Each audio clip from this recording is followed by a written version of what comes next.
Hello and welcome to Kevin's commentary on comics.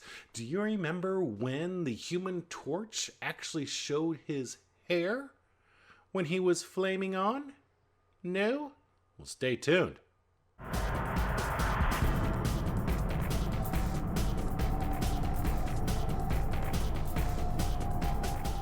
So welcome. I'm not really sure when it happened, but at some point in time, Marvel Unlimited pretty much released all of the Fantastic Four issues in the library, starting with number 1 straight up through to about 400 or so, I believe.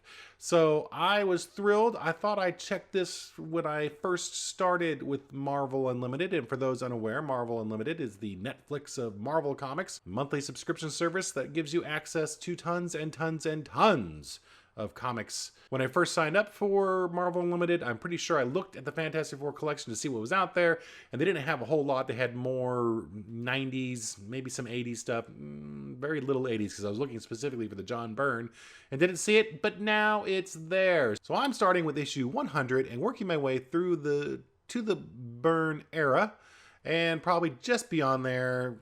Quite honestly, kind of dropped off after the Byrne era, in my opinion.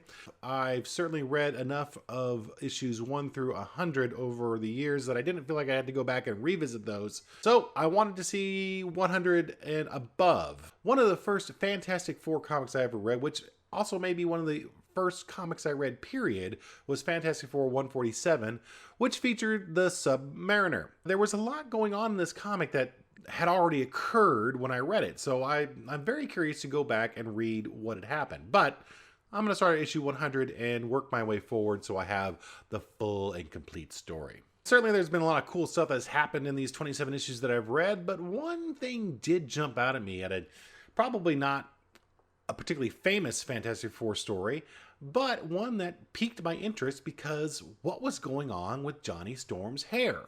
So this is in Fantastic Four number 124, Return of the Monster. Now this is written by Stan Lee and drawn by John Buscema, with inking by Joe Sinnott. Buscema and Sinnott were really, really good with the Fantastic Four.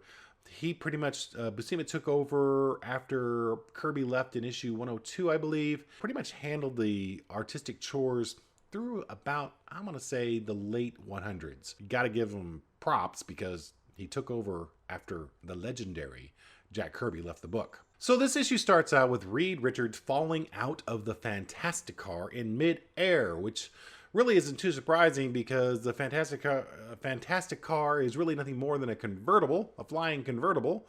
And seatbelts weren't really a big deal back in those days, so sure, the guy passes out and he falls out. Why not? But just a shortcut to the reason why Reed fell out, he was suffering from exhaustion. He had been going nonstop. The last couple issues, he was in battle with Gabriel, the Airwalker, the Silver Surfer, and Galactus. Guy was just plain tuckered out, passed out, fell. Luckily, though, the team got him before he actually fell to the ground. Little problems with some of the Fantastic Car controls, and they had to land that thing and actually physically walk Reed to the hospital. It was also here that the Invisible Girl, now known as the Invisible Woman, actually took a little bit more of an aggressive role. In the issues I've read up to this point, she had pretty much been relegated to standing in the background going, "Oh, Reed, what will we do, Reed?" And then Reed would shout at her to either shut up, be silent woman, or turn invisible. But in this issue, she actually kind of, like I said, was a little bit more aggressive and actually took some leadership role, which we haven't actually seen her do much of. So let's get to Johnny's hair thing. So this is just something that I noticed right off the bat, because typically when Johnny Storm becomes the Human Torch, does the old flame on thing, he is essentially bald. I mean, you don't see his hair because it's just all flame. You just basically see the contour, the outline of his head. But in this issue and the next, you could actually see his hair. His hair took shape in flame. For some reason, Buscema, I'm assuming, decided, hey, let's try drawing Johnny Storm with his hair while he is on fire. And it looked kind of weird. It caught me off guard, and I thought to myself, well, was it like this in the previous issue? So I had actually to go back to issue 123 where they were fighting Galactus, and it was the normal, bald-looking, flamey hair that you're used to seeing the Human Torch as. There may have been a little bit of flame to kind of indicate hair at that point in time, but it wasn't like it was in issue 124 and issue 125. Was very pronounced in these two issues. And just to get this out of the way, issue 126, back to normal. I guess it was an experiment that they decided really didn't pay off too well, and they went back to his normal look. So back to the story. Reed falls out of the Fantastic car. They take him to a hospital.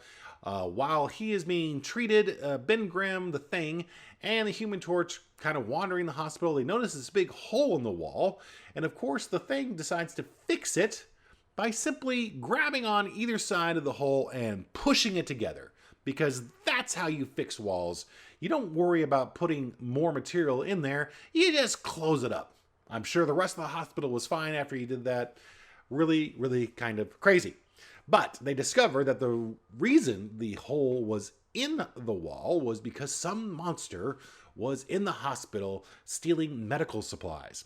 And he actually confronts the Thing and knocks him out with one punch. So the monster, after he knocks out the Thing, actually kidnaps the Invisible Girl along with some medical supplies and heads out of the hospital. The Human Torch follows in all his Vidal Sassoon glory, and they end up at a lake in a park. Meanwhile, back in the hospital, the doctors are studying Reed to make sure he's okay. They have him hooked up to a bunch of stretching devices and just checking to see if he's all right. They finally conclude that he is suffering from exhaustion, but I have to wonder, how does this, I guess, basically run-of-the-mill hospital have such equipment to study a superpowered being such as Reed Richards? So back at the Monster's Cave, the Invisible Girl does what the Invisible Girl does best. She turns invisible and loses the monster. The monster doesn't know where she's at. She tries to get out of the cave by moving a rock, but unfortunately this rock was holding back seawater. And when she moves the rock, hey, what does seawater do when it no longer has something to hold it back? Comes on in. So she gets carried away in a rush of water. And oh my gosh, she's gonna drown. Ben and Johnny are back at the Baxter building looking through Visi files, trying to determine who this monster was, because he looked familiar, but they just weren't sure which one it was and how could he possibly be strong enough to take out the Thing. After going through some pics of Dr. Doom and the Mole Man, they finally realize that this is the monster. Let me make sure I get this right. The monster from the Lost Lagoon, who appeared in issue 97. Monster from the Lost Lagoon, creature from the Black Lagoon. There apparently weren't very many plagiarism laws going on, or that was just different enough to get by that comparison. But I'm sure that's exactly what they were thinking when Stan and Jack wrote this issue originally. Back at the cave, Sue Richards is treading water and starting to drown, and this one closing panel of this issue is really, really, really good. I mean, this panel shows the fear, the danger. Obviously, Sue is in a panic that she's going to drown. Really, really good artwork here. I loved it. Again, Buscema Sinnott did a great job with this team. But what happens next issue? Does Sue drown? Does Reed ever wake up? Do Ben and Johnny get lost down memory lane while looking at the Visi files? Well, check out my conclusion of what the heck is going on with Johnny Storm's hair next week. In the meantime, I'm Kevin, and that was my commentary. Subscribe and like this video so you can keep up with all this commentating that I like to do. See you next time. Later.